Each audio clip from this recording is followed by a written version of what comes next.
Rebecca Ryan here with another edition of Futures Friday. It's great to be with you. Happy New Year. I chose a bright colored sweater today because I thought we might need a little bit of a bright color. I got my bright colored glasses on as well. These aren't as bright as like Phil Gerbishek's, but they're still pretty bright. Because I wanted to ring in 2026 with you in a way that is about energy and hope and brightness. So here, I'm going to just let it rip. We've got a jam-packed period of time together, but we're never going to go long. So this is going to be 30 minutes or less or your money back. I always start Futures Friday with a shout out, with a merci. And today's shout out is going to go to a past president who's been dead just over a year, President Jimmy Carter. Now, some of you have heard me say this before, but we had futurists working in the White House between the FDR and the Carter administration. They were working in every single one of the sections of the cabinet, and they were sort of always around in the background. And Carter was our last futurist president. I just want to say a couple other things that I think, in hindsight, make Jimmy Carter such an interesting president. And I've got his award-winning biography down on my shelf on a stack of books about this high. You probably have a similar stack of books. But number one, he was a farmer. And I don't know if you come out of a farming background or if you've spent time with farmers. At my first marriage, I was married to somebody whose family owned a century farm. Farmers are some of the best problem solvers I've ever met. They always have the wood pile and they always have the scrap pile because they never know when they're going to need to fix something. They're so industrious. They, working sun up to sundown in a seasonal way. And so Carter was a farmer. That means he also really understood the land and climate and soil conditions. He was also an engineer. So in his military service, he was trained as an engineer. And if you know one or are one or love one, you know that engineers have a very rational way of thinking through things. They love spreadsheets. But what they really are process people, right? They understand how a process needs to work to get you to that, the end of that list of, rows in the Excel table. And then, of course, the third thing he was a futurist. So Carter, some of you remember this, some of you don't, but you should know this. Carter is the first president to install a solar panel at the White House. He was so far ahead of his time.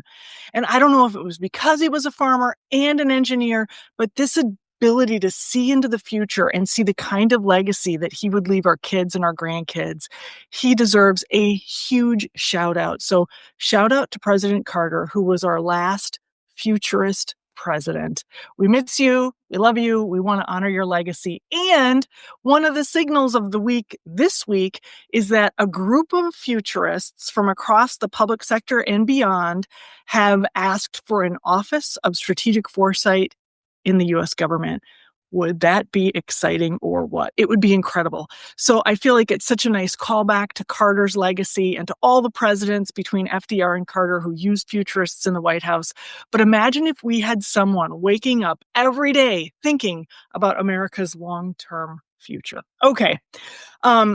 I always talk about signals and weak signals. I just mentioned one of them, which is the call for an Office of Professional Foresight or an Office of Strategic Foresight at the U.S. government. But I'm also sitting on top of an Excel spreadsheet that lists by theme the 180 weak signals that my Signals and Sense-Making panel collected. So for those of you who don't know, every Wednesday at 4 p.m. Central, I host a bunch of weirdos who get together. They will appreciate that I call them weirdos. We're all interested and concerned about the future of local government and our communities. We're all across North America.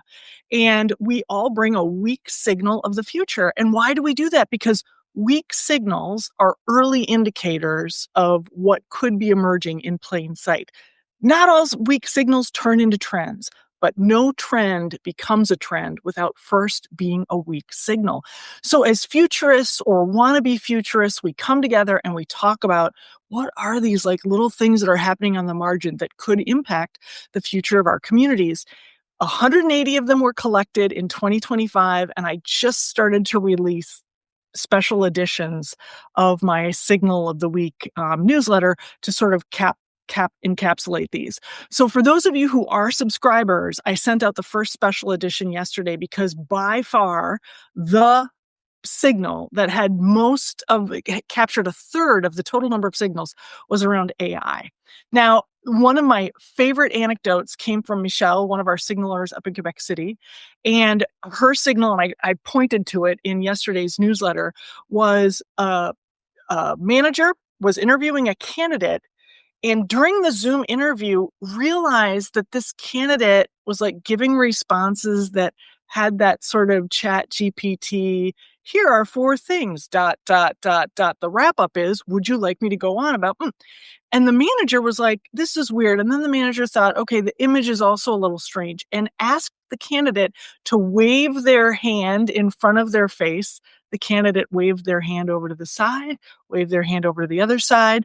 And the manager said, listen, if you can't wave your hand in front of your face, I know that you are using, AI tools in this interview, and ended the interview. That was the second interview like that he had had. The point I'm making, and I've made several other points in the Substack that I released yesterday, is that because we're in the wild west of AI, it creates a tax for those of us who are trying to sift through what's real, what's synthetic, what is human, what's AI generated, and what should we trust.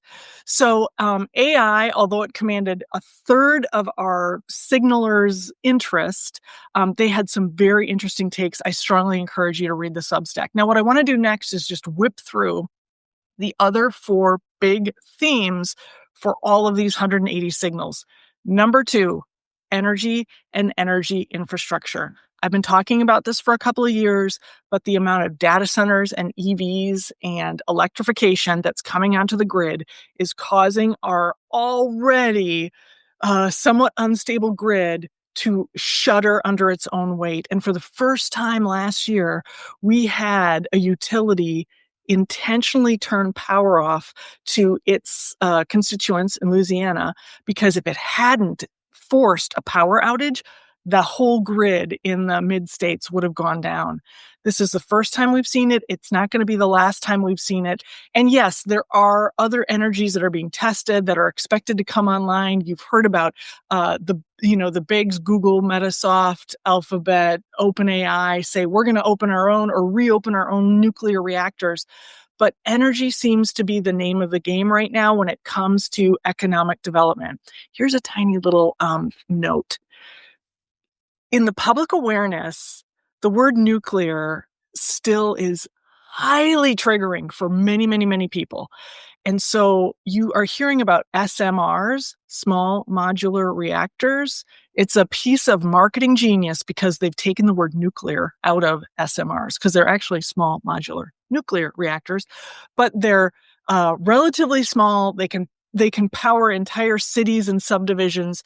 And many people say SMRs are going to be the way that we're going to be powering our energy needs in the future, or at least they'll be a gateway, or could be a way for us to oasis or create backup generation. But keep your eye on energy, keep your eye on your own bills, keep your eye on how your public service commission or your statewide utility regulator, the deals they are making with their utility providers, to see how much you as a ratepayer are going to be feeling the costs of this ongoing demand. And here's a little secret.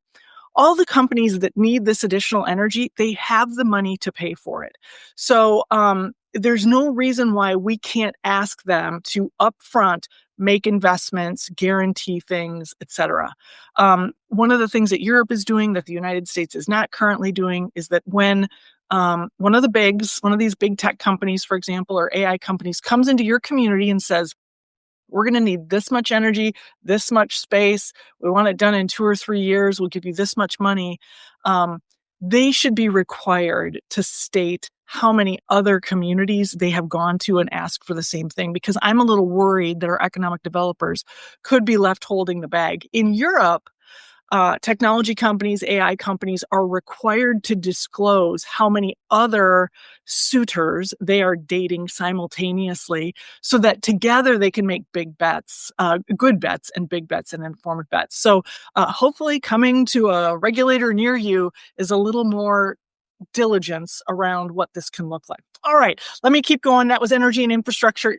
Demographics.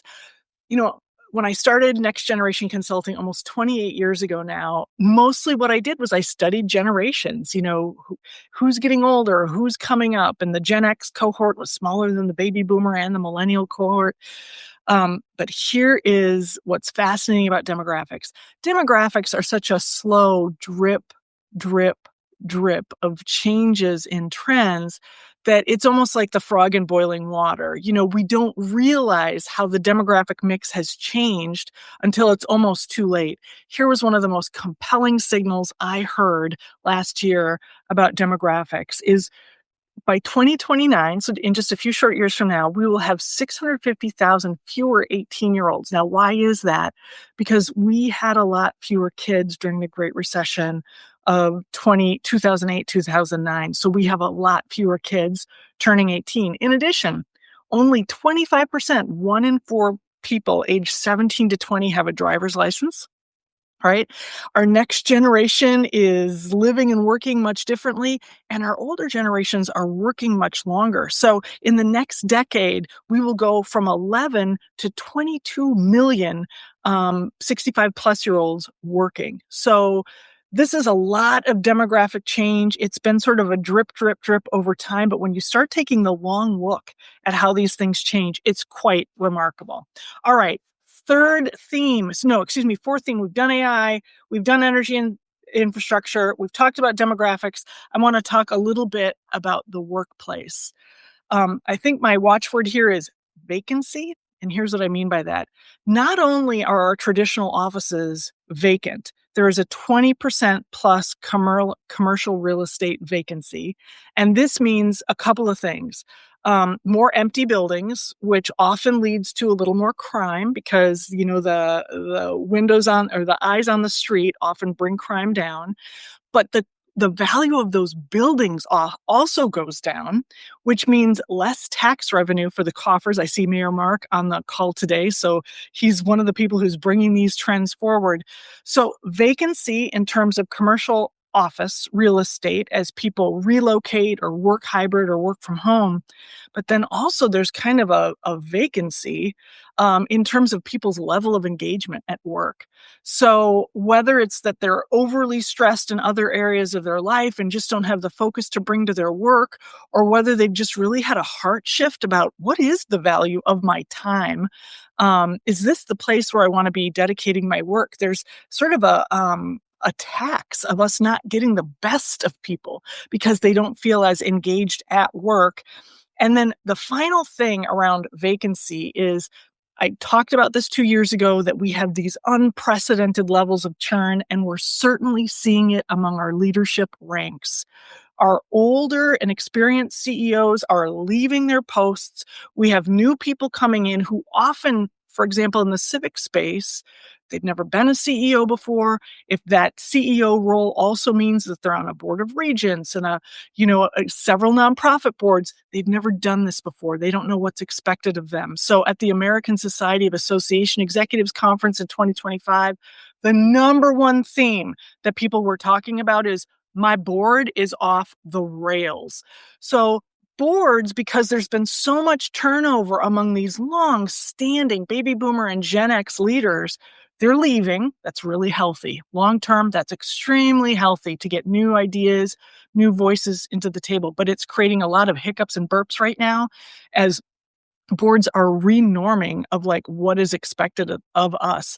So if you work for a nonprofit or, even a for-profit organization that has a board and you're feeling some of these leadership hiccups, you're not alone. This is happening across the country. All right. I think the final big theme of 2025 Week Signals was around federal and state relationships. I've heard it described as the layer cake of government, the feds, the states, and then the locals, and all the poop rolls downhill. And so we certainly are seeing this. The federal politicalization and tribalism has spread to the state level. It's now down at the local level, which is, causing some of us to sort of clutch our pearls. But I got to say, Action is the antidote to anxiety. So don't just sit back and read about it. Get to those local meetings. See for yourself. Oftentimes when people know they're being watched, their behavior improves. So be eyes on the street in these city and state places. But the other thing that is as important is our cities are facing escalating costs and decreasing revenues. And so in a way, we're going to have to start making some really tough choices. But of course, the Tigger in me, who sees everything as optimistically as possible, says, what a great opportunity to re-engage the public, to number one, educate. Here's, for example, what local governments are required by law to deliver. Here's what the costs are. That means we have this much left over in our budget for this whole Santa's wish list of things. How are we going to, budget in a priority way together? What are our community's priorities and how can we line up our resources with it? Polko did a fantastic webinar a few weeks ago about the coming budget crisis for local governments. And if you're interested in that, drop me a note. Okay, so those are the top 5 themes. Just to recap, top 5 themes of all the weak signals for 2025. AI. Number 2, energy, the increasing demand on our grid and how we're trying to, piece it all together. 3, demographics. We've got far fewer younger people coming up and older people staying in the workforce for longer. So this is creating a really interesting multi-generational mix. Number 4, the vacancy of people at work and what all this leadership churn means for our organizations, civic, nonprofit, and others, and then federal and state relationships and whether those continue to fray or whether we as voters and constituents can help them strengthen. All right. Next segment, real quickly, is what's on my desk. I'm going to see if I can do this. This is the first time I'm live streaming Substack with my laptop. So I just want to show you, over holiday break, I put together a little inspiration board for myself. Catherine Anna Edwards is over here. If you're not subscribing to Optimist Economy, check her out. This is, of course, HCR. Up here, this is Alice Hahn, who does a terrific podcast called China Decode. She's got her thumb on the pulse of what's happening in China like nobody's business. And then, of course, who doesn't know Jane McGonigal, who's currently at Institute for the Future and one of the most exciting futurists. She anchors I'll tell you in a second. I just had a little buffering issue with my brain. But I have been inspired by these women, and this is what I'm working on as a result. Many of you who work in the front lines of local government or at the front lines of community leadership and community development have been sort of clutching your pearls about all of the changes that have been happening in how things get funded and what is getting prioritized, starting at the federal level and working its way down. And I'm not a big believer in pearl clutching. And it's not just because I'm a naturally optimistic person. I don't believe in pearl clutching because it doesn't move the dial. It makes you feel helpless and it makes you feel like the world is happening to you, not you are happening to the world. And it's a lie that just things are happening to you. We also can take action. So what I'm working on right now is looking at all of the Project 2025 reforms. And this is not political. This is not a political move. But if we know that Project 2025 is the playbook for the current administration, well, then let's take a look at how these things are going to play out over time. So the internal operational code word is America 2040. And I'm looking at the 15-year future of how these reforms at the federal level will play out over time. And I'm asking a couple questions. Are these reforms going to hurt most Americans? Are they going to help most Americans? And by most Americans, I'm talking 51% or more. It's a very simple majority. The other thing I'm looking at is for who's being affected, who is being affected. There are people who are going to benefit. There are people who are going to suffer as a result of some of these reforms.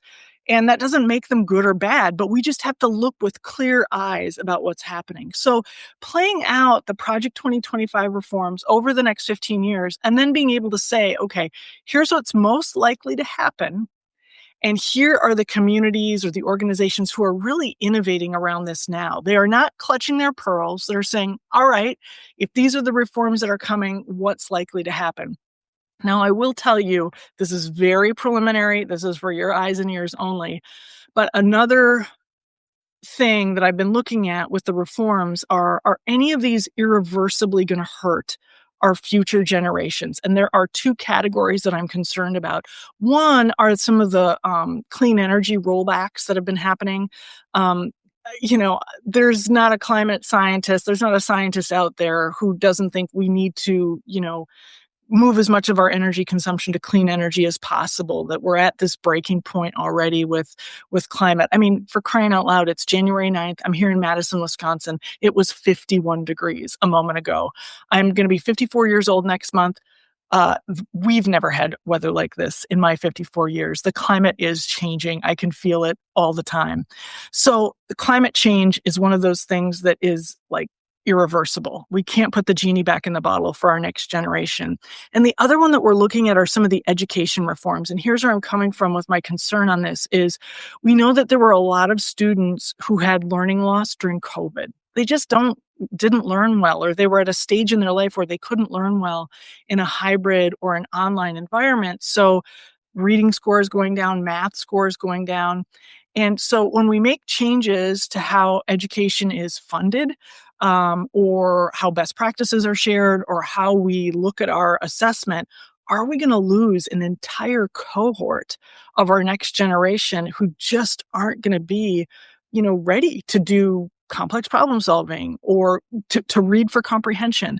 So that's the other, sort of, can we roll this back? Can we put the genie back in the bottle? We're taking a close look at that. All right. That's enough from the pulpit of Rebecca Ryan for today. I am interested if there are any of you out there, and you're welcome to put it in the chat. Are there any people or big ideas or weak signals that you're watching, who are inspiring you, or anything that's kind of making you nervous? Would love to know. Hey, Liz, thank you for the note about, hey, if you want to talk about this offline, I'd love to just share sort of where the analysis is right now, because you're such a big brain nerd. You would probably have some recommendations on how to think about this in a new way. So for you guys, and Mark, send me a photo of the portrait you have. He belongs up on my wall. All right. Any weak signals? Any heroes of foresight? Any brilliant ideas that are lighting you up these days? Would love to see those in the chat. My mom waited 6 seconds. She was a first grade teacher, and she'd be like, you always have to wait 6 seconds to see if the students have anything to offer. You guys aren't first graders. It's also a Friday afternoon. So I think I'm going to go straight into my take-home challenge. I always wrap up with a take-home challenge. One thing that you can try at home to build a brighter future. And here's what it is. I mentioned earlier that action is the antidote to anxiety. This has certainly been true in my life. When I start to get a little hand wavy and like about things, I'm like, all right, who can I help? What can I do? How can I give my best, or a part of my best, to something that I really care about? How could I lighten someone else's load? And science shows this is a great way to bring the temperature down, bring the anxiety down. But here's my challenge for you. You've heard me talk maybe in the past about hope theory, and it has 3 parts. Hope theory has 3 parts. So if you find yourself at the beginning of 2026 saying, I need a little more hope, here's what you need. Number 1, hope theory says you need a goal. You need a goal. I sat down and did this in my journal yesterday. What is my goal for my country? My goal is, it's simple to say, probably hard to do, but my goal for my country is I want a country that works better for more people. That's my goal. Okay, I'm just using myself as an example. You should have your goal. What is your goal? It doesn't have to be for your country. It could be for your neighborhood, for your family, for your community. What's your goal, right? Number 1. 2, what is the pathway to get there? What is the pathway to get to your goal? You have to identify your goal, and you have to create a pathway to get there, right? And then the third thing to do is to take action, right? What is my agency in this? Now, there are some goals that I have where I know I cannot do it by myself. So I have to call somebody. Like yesterday morning, I called my friend Barbara and then I emailed my friend Steve because I have a goal in mind and I can kind of see the pathway to it, but I can't actually get it done. So I have to call on those two to inform me, like, is it possible? How could we get it done? How does the path need to be a little bit different? So if you need hope, we know that there are three things you need: a goal, a pathway, and a way to take some agency. What is the very next step you could take to get going on your path to achieve your goal? That's it. Try it at home. Let me know how it goes. I think it goes without saying. Yeah, the Blueprint Podcast by Jen Psaki. Check it out. It's a good one. Thank you for that kind of shout out to Jen and her work. That's it for this episode of Futures Friday. I want to wish you all a very happy new year, and I'll see you again on January 29th. This is a Thursday. On Thursday, January 29th, we're doing a really kick-ass webinar, live event on the future of housing with people who have literally turned my thinking inside out on what affordable housing means and how we get there. It features Ben Winchester of the University of Minnesota and Amy Baldwin from Otter Tail County. So I hope you'll join us. Again, drop me a note if you need to know what the Zoom link is, and I'll make sure I add it to upcoming editions of our special editions. Love you guys. Take care. Happy New Year.